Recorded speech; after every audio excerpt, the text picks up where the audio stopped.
Welcome to Vision Hunter.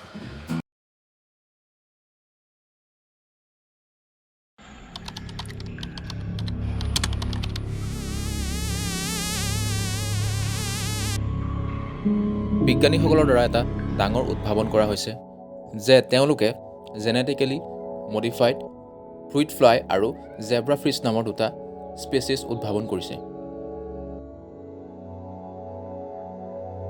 এই species কেইটা উদ্ভাৱন কৰাৰ মূল উদ্দেশ্য হ'ল যে আমাৰ পৰিৱেশত থকা বিষাক্ত মিথাইল মাৰ্কিউৰি কনজিউম কৰি পৰিৱেশটো পিউৰিফাই কৰা।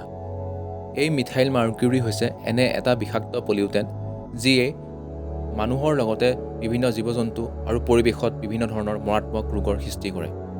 ইয়াৰ ভিতৰত দেখা দিয়া সমস্যাসমূহ হৈছে মানুহৰ স্নায়ুজনিত সমস্যা, হাৰ্ট আৰু ব্ৰেইনৰ সমস্যা, লগতে কিডনীৰ কিছুমান সমস্যা।